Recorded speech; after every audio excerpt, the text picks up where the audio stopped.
All right. Hello, everybody. Today's speaker is Larry Walker.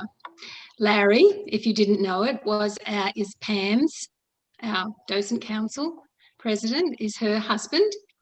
Pam and Larry have been married for 37 years and have two sons. They both enjoy camping and traveling in their RV, exploring the West. Pam and Larry met originally at Lake Hullahontan through mutual friends. Larry, I don't know if you know this, but Pam told me. Larry is a member of the American Mountain Men and is keenly interested in the history of the Western fur trade era, shooting sports and rifles. Today, he will talk about the Beaver fur trappers the Beaver trappers of the fur trade era and how their particular skills and expertise live on till today. Fellow docents and friends, I introduce you to Larry Walker. Well, good morning, everybody. I have a disclaimer to start with, and that is that I am not a historian. I'm simply a student of the history of the Western expansion of North America. So if there's a few little mistakes in my presentation, don't hold it against Pam. Anyway, we're going to look at the first Euro-Americans to explore the Great Basin. And actually, this exploration is really the tail end of a much bigger story, and that is what is popularly known as the fur trade era of North America, which basically runs from 1800 to 1840, maybe 1850. But it's the trapping of the Missouri after the Lewis and Clark expedition. And so why were they there? They were here because of the high value of pelts, in particular the beaver, whose fur was used in the making of hats since the early 1300s. And beaver had been trapped into extinction in Europe by the early 1600s and was being trapped in North America from about 1535 by the French. From about 1600 to 1850, an average of 100,000 pelts were annually being taken from North America. And the English Hudson's Bay Company dominated the trade in northern Canada and in the Oregon territories. In 1810, John Jacob Astor, an American, set up Fort Astoria at the mouth of the Columbia River, which later he sold to the Northwest Company out of fears of the upcoming War of 1812. The Northwest Company was eventually merged with the HBC. The first man credited with crossing the Great Basin is Jed Smith. In 1826, he left the Rendezvous in Cache Valley, leading a group of 15 men down the Virgin River along the Sietskadee, or the Green, into the Colorado, to the Mojave Indian villages. And from there, he traveled west across the Mojave Desert and then across the San Bernardino Mountains to the Mexican mission at San Gabriel. After having problems with the Spanish governor, who thought they were spies sent to spy on what was going on in California, he told them they had to leave by the route they came from, which he did not do. He traveled north along the west flank of the Sierra Nevadas. And he was seeking the Rio Buenaventura. And it was long rumored to be a river that ran from the Great Salt Lake to the Pacific Ocean and dumped out around San Francisco. Anyway, he left all but two of his men, and they camped along the Stanislaus River, and he and his two companions crossed the snowbound Sierras to join his business partners at the 1827 rendezvous at the south end of Bear Lake in what is now Utah. His route back across the Great Basin followed pretty closely to what is now Highway 50, and then he veered north up by the Great Salt Lake.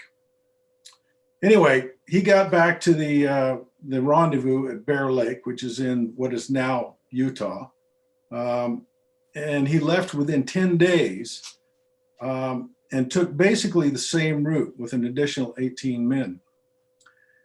Well, by the time he got down to the Mojave Indians again, in the meantime, between his first and his second trip, they'd had a run-in with a trapper out of Santa Fe by the name of Ewing Young. And there had been a scrap and some people killed. And so when he got half his men across the river, being Jed Smith, the Mojaves attacked, and I believe they killed 10 of his group. The men of the Hudson's Bay Company, in particular Peter Skeen Ogden and later John Work, they were probably the first to capitalize on trapping in Nevada, and in particular the Humboldt River and its tributaries. In 1828 and 29, they led an expedition into the Great Basin from the north, and came in around Winnemucca, what is now Winnemucca, and found the Marys River, or the Unknown River. And that's a whole talk in itself, all the different names that what became the Humboldt was used. And they trapped there. And the Hudson's Bay Company had Sandwich Islanders with them. And on one incident, 3 Sandwich Islanders were sent south out of Idaho to explore a river, and they never turned up again. It's believed they were killed by Indians. But the river was named the Oahe, and we have the Oahe Desert, which was kind of an American bastardization of what the Sandwich Islanders called their homeland, or Hawaii. And they were called Kanakas, which is the Hawaiian word for workers. John Jacob Astor was the first trader to bring Kanakas to North America because they were good paddlers and good swimmers. And his original business plan was to set up trading posts up the Columbia, and then have ships moving up and down the Pacific coast. And so he wanted good swimmers and paddlers. Milton Sublette was another to travel down the Oahe River into the Humboldt.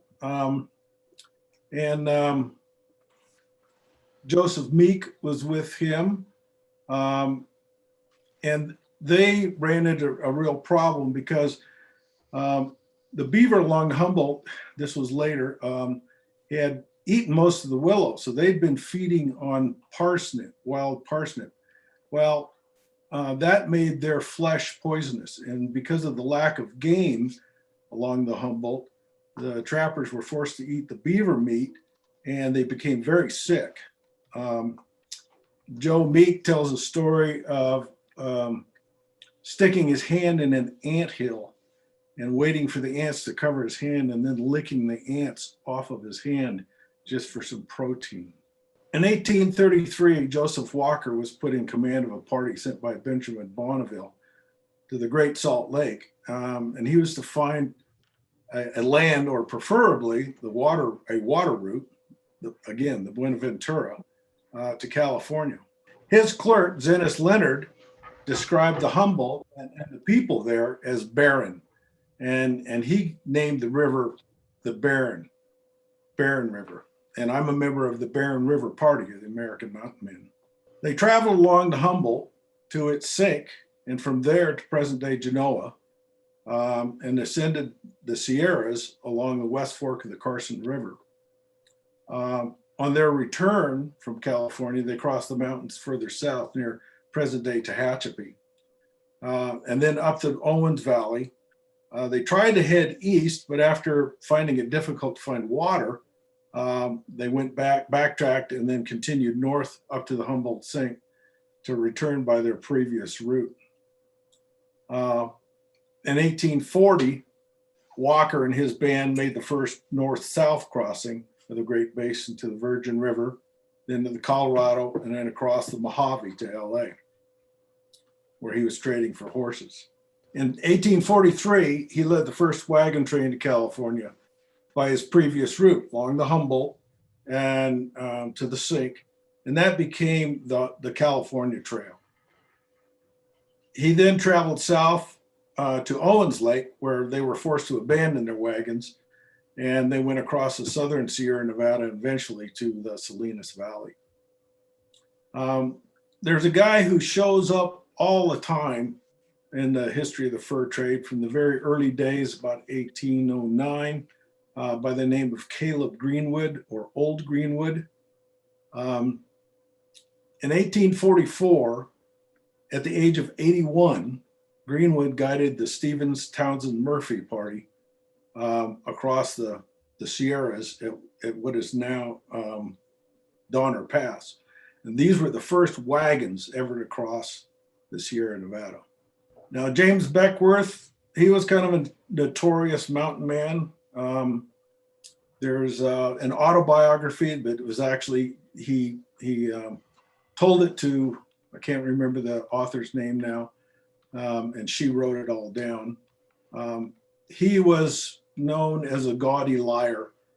He was a great storyteller, and so his autobiography is to be read with a bag of salt. But an important man in the history of the fur trade. And in about 1851, he was headed towards California to get into the gold, mining thing. And he explored the Sierra between the Middle Fork of the Feather River and Truckee, and found a route that he thought would be better for wagons, and that's Beckwourth Pass, just north of us.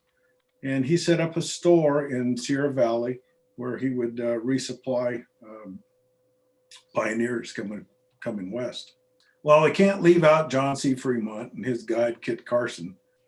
They made 5 explorations to the west, the second of which in 1843-44 brought them into northern Nevada.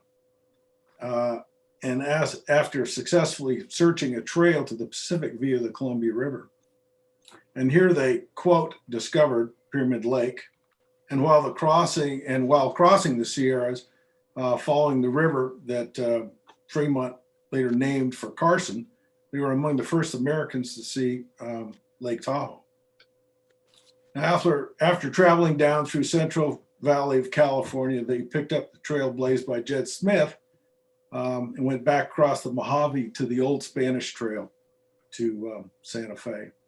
Now we're going to see a short film that was made by the National Geographic magazine.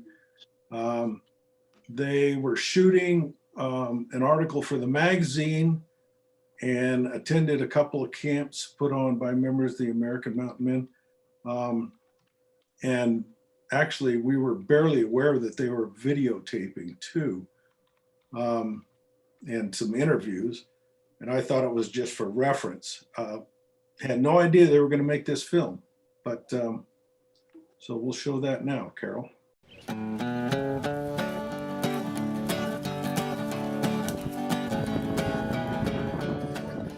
Men went to the mountains to get rich. Probably more of them died than survived, and certainly more died than got rich. It was sort of the end of the discovery era of North America. Now he's living his later days. The traders are the ones that made the most money out of it. They were pathfinders. They were exploring new, uncharted territory. I'm a member of the AMM, American Mountain Men. The AMM is an invitation-only group. And I think what has drawn most of us to it is most of us started out going to Mountain Man rendezvous. The guys that moved on to the AMM were people that were more interested in really learning the day-to-day life. It was a full-time job surviving.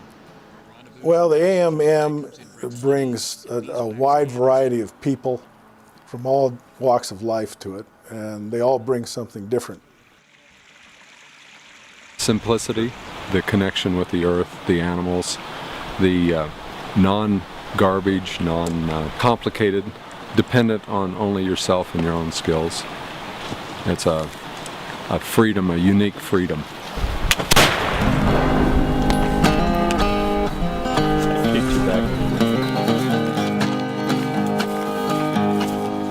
If you ask any of us what our most precious feeling that we have out here and on the trail is the feeling of pure freedom. To have ridden as a mountain man over the plains. It's interesting, it's just the common thirst for the knowledge of how they lived, and we all learn from one another.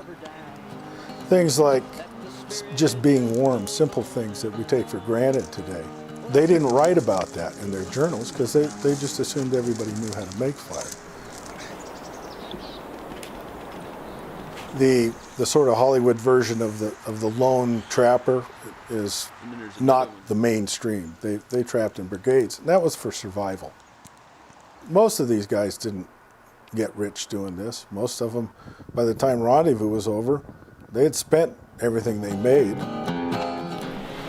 These going for $4 to $6 a piece in the old days of Rendezvous. A good trapper would come in and be able to cash in for anywhere up to $1,000, $1,200 worth of goods. They did not exchange money.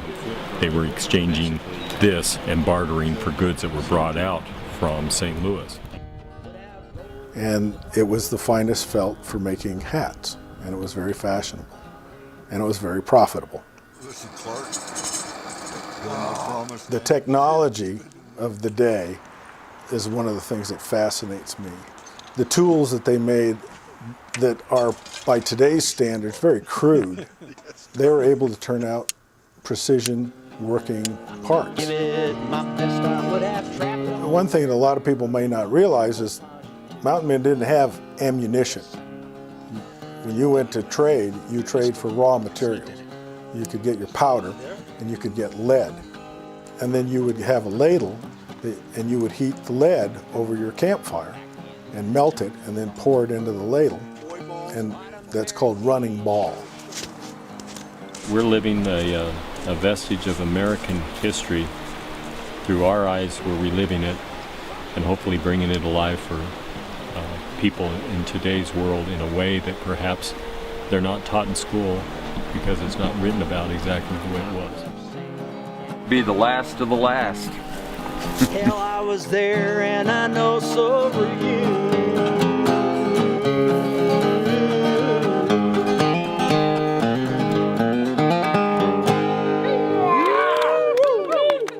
Very good, Spoon. Very good. As it said in the little film, I'm a member of the American Mountain Men, and the slide up on the screen right now is basically our objectives in our code. This is an invitation-only group, and what we do is we go out in the wilderness and hunt and trap and camp as the original mountaineers did, with tools and equipment of the 1800 to 1840 period. So this requires research on our part from primary source journals, paintings, manifests from the trading companies. And there's relatively few journals from the day, first-person journals. But more information is turning up all the time, along with some of the manifests and that are being uncovered by historians. And so these manifests help give us a pretty good idea, or a very good idea, of the trade goods and equipment that left St. Louis for the upper Missouri trade. And so we use that a lot, and also paintings by Alfred Jacob Miller. He's the only artist ever to actually go to a rendezvous. Now, most of us were recruited from a modern day buckskinning rendezvous. And these are a family-oriented, they're camps, trade fair, black powder shooting events, archery events. And they're a loose interpretation of the original Mountain Man Rendezvous. The Mountain Man Rendezvous of the Upper Missouri were started by William Ashley, and he formed the Rocky Mountain Fur Company. And his first forays into the mountains, there was always a problem getting the furs back to market. And rather than having trappers travel all the way back to St. Louis to resupply and get trade goods, he came up with the Rendezvous System, where men would stay in the mountains for a couple of years. They would winter up there, and that way they would be there for the fall and the spring hunt when the pelts were the best. and Ashley would transport all the peltries back to St. Louis and sell them. Well, he figured out also that that's where the money was. It wasn't up there trapping, it was being the supplier. Okay, now here's a couple of pictures of some of the equipment. Everything you see here was made by myself and other members of the American Mountain Men. On the left, you see some different guns that we've built, powder horns. I think there's a bait bottle and a bullet bag on the left. On the right, there's a hooped beaver pelt. That white thing in the middle is a beaver skull. Just to the right of that is a hand-forged beaver trap that's been copied after an original, and then a knife, and there's probably a ball mold in there. The original fur companies, they weren't licensed to trap. They were licensed to trade with the Indians and not trap. But it was quickly evident that the tribes weren't going to supply enough pelts to meet the demand. So trapping brigades were formed. These brigades had a loose military-like structure of 100 or more men. And they were broken down into parties. And the parties would go out in different directions and trap different streams and tributaries. And then within the parties, there'd be messes. And a mess would be 3 or 4 guys that would camp together and cook together and sleep together. In all this, you had a captain or bourgeois, and there's the American bastardization of that as a bourgeois. He was in charge of things either at a fort, or if they were out in the field, the term was partisan. And he ran everything. He sent the parties out in different directions, and he was like a military leader. He had to organize everything. And then you also had a clerk, and the clerk was probably the second most important man in the brigade. You might have more than one clerk because, well, they kept the books and the ledgers, and sometimes they ran the trade meetings with the Indians. But they kept the ledgers of all the trade goods that were brought and each individual's account, because the trappers would trade for pelts, as you learned in the film, not for money. And a trapper may be an engagee who's employed by the company, or even under almost a slave agreement where they had to work for them for 5 years, and where they were supplied with the traps, food, horse, and a yearly wage. Rarely did the wage pay them enough where they could sort of escape from this lifestyle. Sort of the top of the line was a free trapper, and he's one who had all his own gear and sold his pelts to the highest bidder. But he often traveled with one of the brigades just for safety reasons, or with a group of other free trappers. And also you had hunters that might double as trappers. They were to supply food for the brigade or for a fort. Camp keepers, they were kind of the bottom of the barrel. Their job was to pack everything up, move it, skin the beaver, stretch the hides, handle all that. The trappers just trapped. And then you had a blacksmith too. Here's just a couple of pictures of hunting. This is a guy who, on the left, Brad Bailey, took a deer with a rifle I built for him. And on the right, I'm just skinning out a deer that I took. Oh. And this is just a picture of a party of men on horseback. This was up in the Jarbidge Wilderness area, actually just this last summer. Now we have a slide of about trapping beaver. So the process of trapping beaver, the first thing is finding sign. Well, obviously a dam is a pretty good sign that there's beaver, or a lodge. But you're not always looking for that because like in the Truckee River, the beaver there don't dam up the river. And by the way, beaver are not indigenous to the Truckee River. They were planted there back in the 1920s. Guys thought it would be a great idea to have a beaver market, and they've done a great deal of damage to the trees along the Truckee River.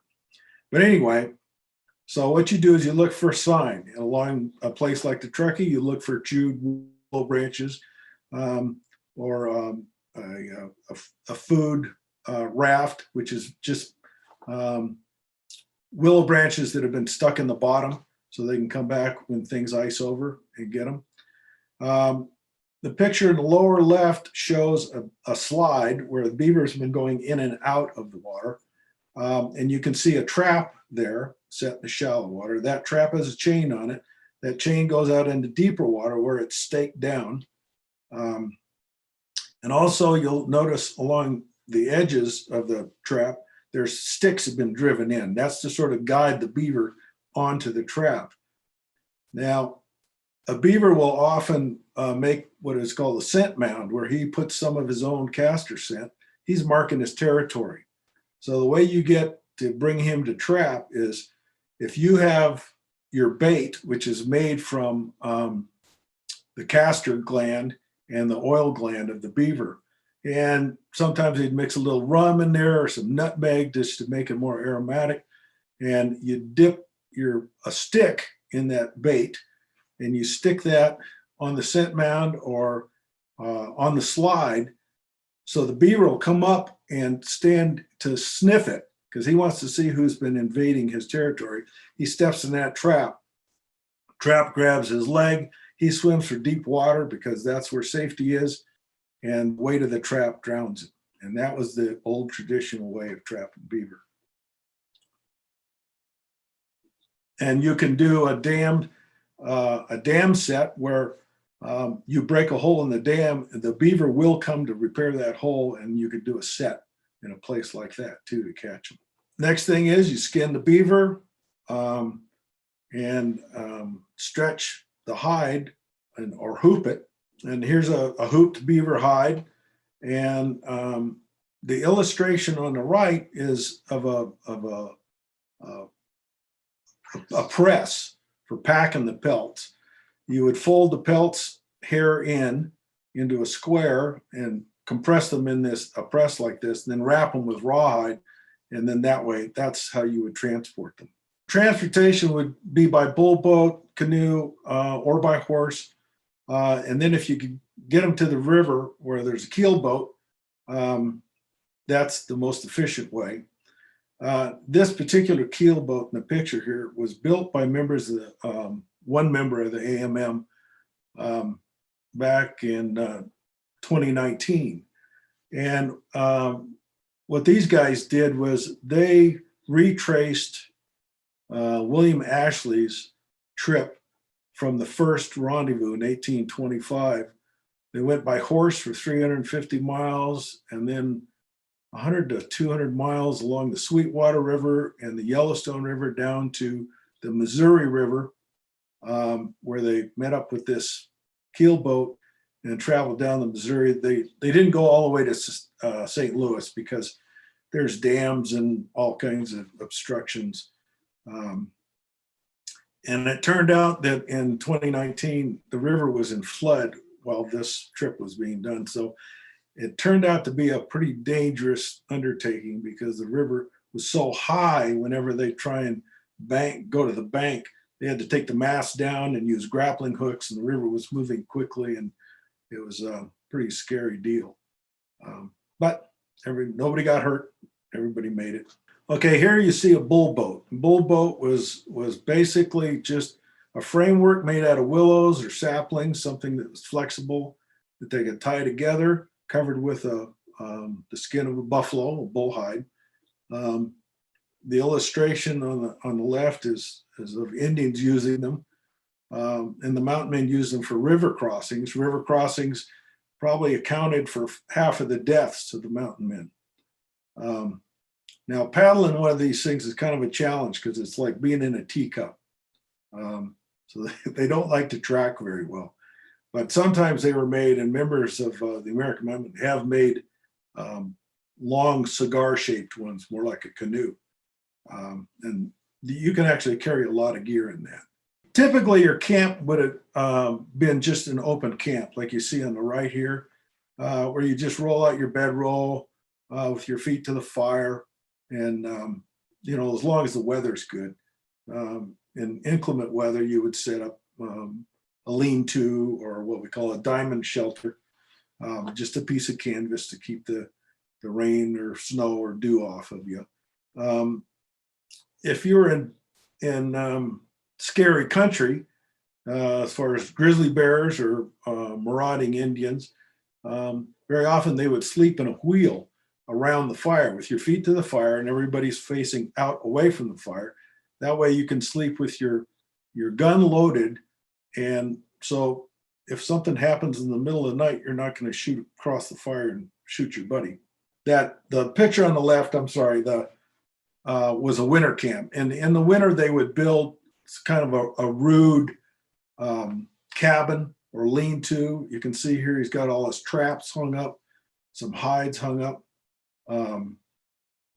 And so that way they could stay warmer. But you'd need something a little more substantial for the winter, but it wasn't fancy by any means. Not a cabin like we think of a cabin these days. Okay, there's no matches, so fires are all started with flint and steel or a bow drill. Cooking was done over an open fire. In a mess, you'd probably have a pot, cast iron pot, or a tin pot, a skillet. You'd use a tripod very often, or make some sort of a grill that you could roast meat on. Their diet was predominantly meat, buffalo being the favorite. But whenever they could find fruit, berries, edible plants, the Indians, a lot of the Indians grew squashes and melons. So you'd have that. Pemmican, which we've all heard of, was basically dried buffalo meat that had been ground up, mixed with some tallow or lard, and whatever berries might be available. I've had what has been described as really good pemmican, and it's just survival food. It's edible and appealing are two different things. Okay, now here's a tripod, a grill with fish being cooked on over it. The upper left picture, I think, that was buffalo heart, which was really good. And over the tripod is hanging a beaver tail. I have had beaver tail when it was good, but it usually tastes like butt. During trapping season, there wasn't much in the way of leisure time. Maybe smoke a pipe around the campfire in the evening. Your leisure time would have been during Rendezvous, which turned into kind of a raucous party. There was shooting events or competitions and horse riding, and everybody bragging about how they were the biggest, toughest mountain man around. But during the winter time, there would be you would be repairing your saddles, your horse gear, you're collecting firewood, and you'd be repairing traps and whatnot. But they had what they called Rocky Mountain colleges, where those that could read might read Shakespeare or the Bible, or whatever was in print in the day. A big part of the AMM is education. It's an important part of what we do. And we have people in all over the country and in Sweden and Denmark.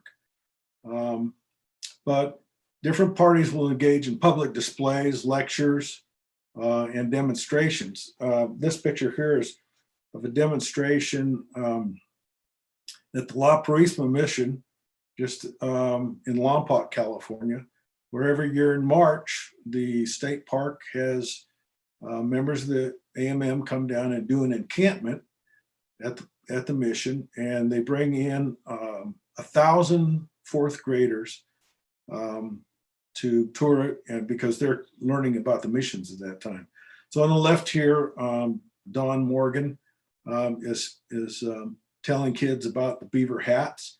The middle picture is my friend Gary Brown. He's showing them blacksmithing skills. He's an incredible blacksmith. And then on the right, Larry Huber is showing some tourists how a firearm works. Probably our most ambitious work is being done at the Museum of the Mountain Man in Pinedale, Wyoming. I highly recommend a visit there if you find yourself in the neighborhood. It's a wonderful museum. And every year, Pinedale has what they call a rendezvous or Mountain Man Days, and it goes on for a weekend. Well, during that time, members of the American Mountain Men go and set up a camp adjacent to the museum to show people how we go out and camp. Everything of ours has to be documentable, down to the clothing, the fabrics used. Everything has to be hand sewn. The buckskins are preferably from deer that we've shot with our flintlock, and tanned in the way of the Plains Indians by brain tanning. So anyway, that's the end of that. If there's any questions, I'd be happy to take those. This was one of my first horse trips in the Tetons. Do all the men in your group have nicknames? Is your nickname Long Arm? Yes, it is. And not everybody has a nickname, but a lot of them do. Usually you get your nickname by doing something stupid. Mine just came from, I was throwing a tomahawk one day and a guy goes, "Man, you got a long arm," and it stuck. Okay. But there's one guy in particular, his name is Six Lips because he's got a big enough mouth for 3 people. So it goes like that. One guy's name is Spirit Horse Hunter because he lost a horse. So it's just things like that. How do you know today if beaver meat is poisonous, and does wild parsley poison other animals in nature? That I don't know. The beaver, well, they were trapped out of the Humboldt, but they also kind of put themselves out of business by eating up the food and cutting down all the trees. Yep. No, it was not wild parsley, it's wild parsnip. Parsnip, thank you. Yeah, that they were eating. And so I don't know. The only beaver meat that I've eaten has been taken out of the Truckee River, and as far as I know, there's plenty of willow for them. That's their preferred eating, Okay. their preferred food source. I had a question about the guy. Looks like he had a tin can on a rope and he was swinging it around. It was Larry. That was me. Well, in the film, you may recall there was a skillet with beans in it. So we were roasting beans. And then they didn't have all the pictures in order, but then you put the beans in a bag and smash them up with your tomahawk and get them as finely beat up as you can and just throw them in a pot full of water.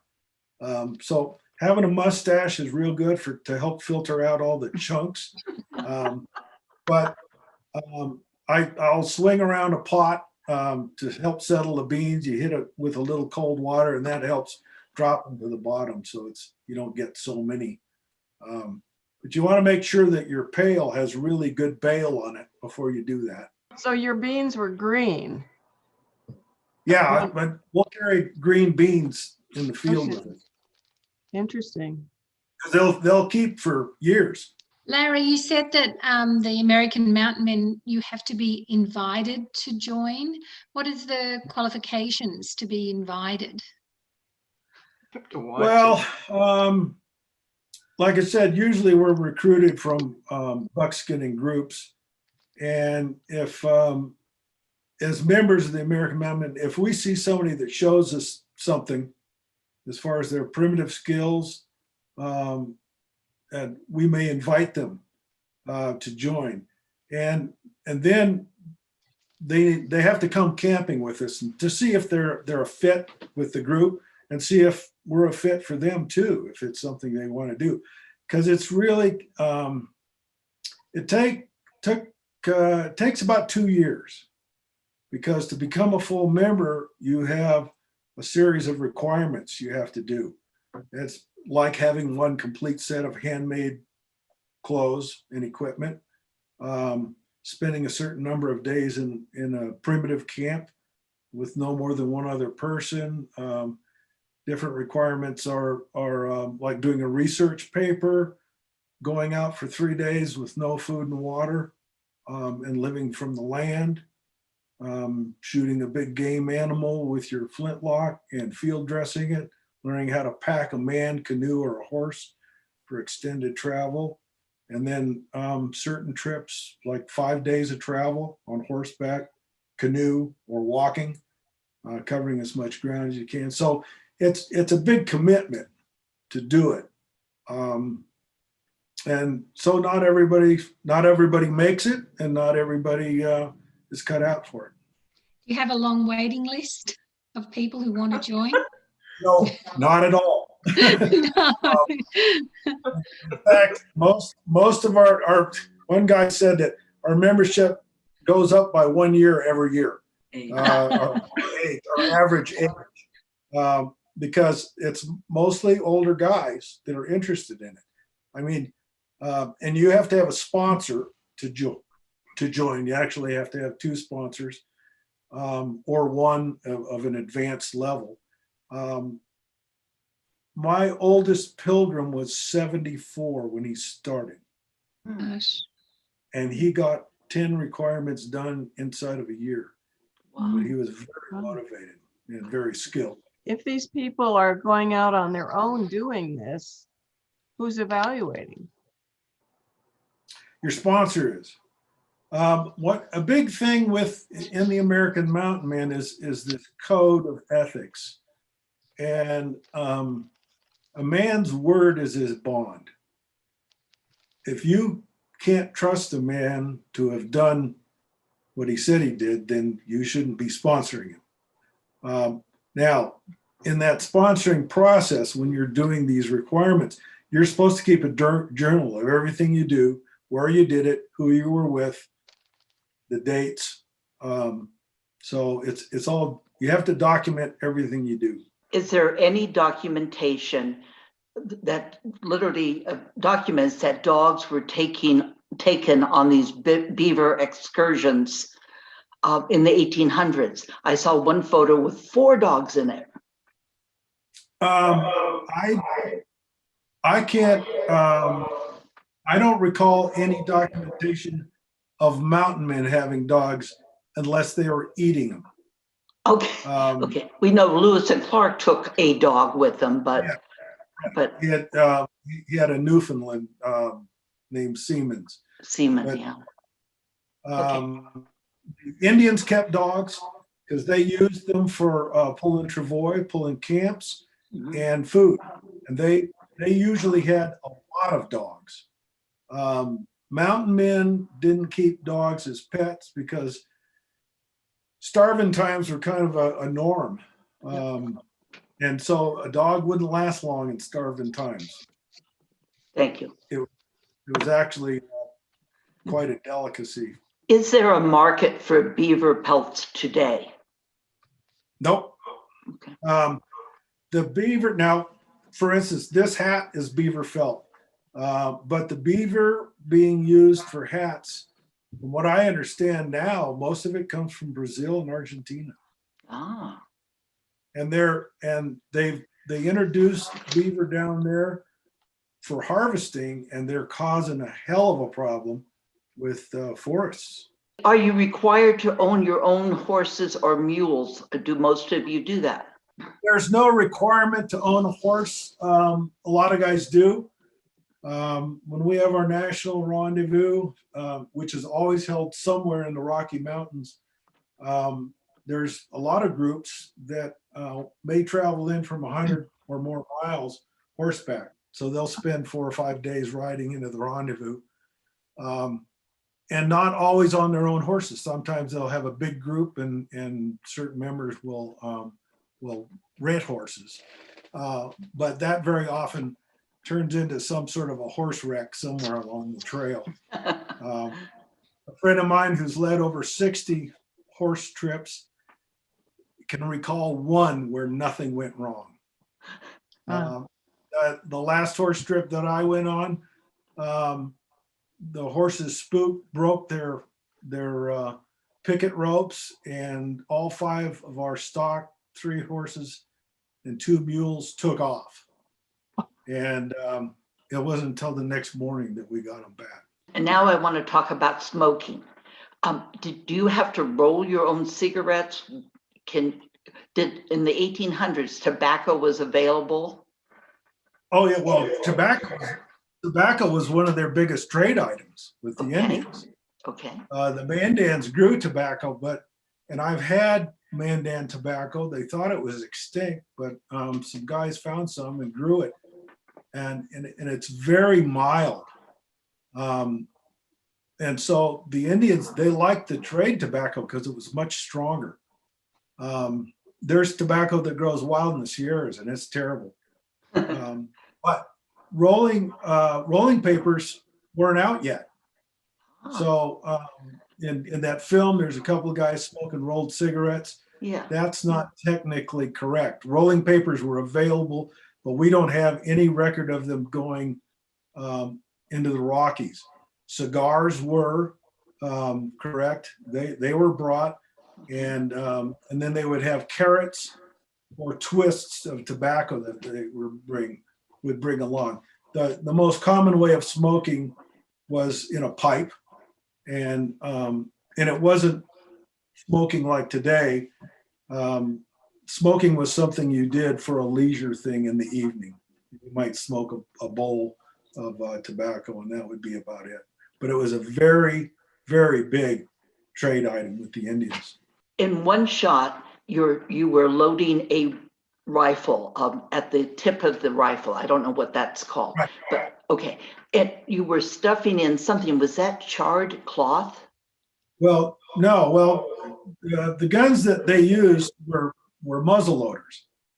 And that term muzzle loader is simply, it's loaded from the muzzle. Okay. So the barrel is basically a tube. You pour a measured amount of powder down that barrel, and then what you do is you put a patched round ball. And so that was just a piece of pillow ticking wrapped around the ball. And that's to grab the rifle and put a spin on the ball. And most of the fur trapping area were flintlocks, where the lock part of the gun has a flint in it, which scrapes a little bit of metal off of the frizzen, and that makes the spark, which ignites a little bit of powder that's actually on the outside of the barrel, and it flashes through a hole that ignites the main charge. And so if you watch movies like Last of the Mohicans, they're all shooting flintlocks, so you have that big flash right in front of the guy's face. There's a couple of neat little terms that you guys might recognize. Young people don't recognize these at all. A flash in the pan. Yeah. Okay. That comes from a flintlock rifle. If it sparks and flashes the pan but doesn't ignite the load inside the barrel, much ado about nothing. A flash in the pan. Lock, stock, and barrel. Those are 3 major parts of a gun. You don't go off half cocked. The gun has a half cock. It won't go off if you pull the trigger on half cock. So that's where those terms came from. Those are all from flintlock rifles. So today, when you have a rendezvous, you have a variety of ways of communicating. You can get on the phone, you can send email. How did everybody come to the rendezvous at the same time? Well, it was a predetermined meeting point, and there were certain spots that most of the mountain men knew of. that were nice gathering spots, because they had water and feed for your stock, things like that. The Green River Basin, right near Pinedale, Wyoming, is where Horse Creek comes into the Green River. There was 4 of the big rendezvous were held there. Bear Lake, there was 2 rendezvous held there. So there were places that most of these guys were familiar with, or at least the leaders of the parties or brigades were familiar with. And so, and they would be filtering in. The first rendezvous in 1825 only lasted for a day, and there was about 120 people there. But at the end, they would last for weeks. And as far as the traders, there was some competition there too. The first guy on site was usually going to do the best because he would get to pick the prime furs. But there would be lots of Indians and different. The Crow would show up once in a while, the Blackfeet, and that usually didn't turn out well. But as many as 1,000 people, individuals, could show up to a rendezvous in the later years. By 1840, it had dwindled down to nothing because silk hats came into style. So the demand for beaver wasn't much. The cost of trade goods had gone way up. So, I mean, it was a capitalist society. And so you had all these different financial things controlling the business. Thanks, everybody. Thank It you. was Thank fascinating. Thank you. Thank you. It was wonderful. Thank Thank you. you, Larry. Thank you, Pam. So Very thanks, nice. everybody. We'll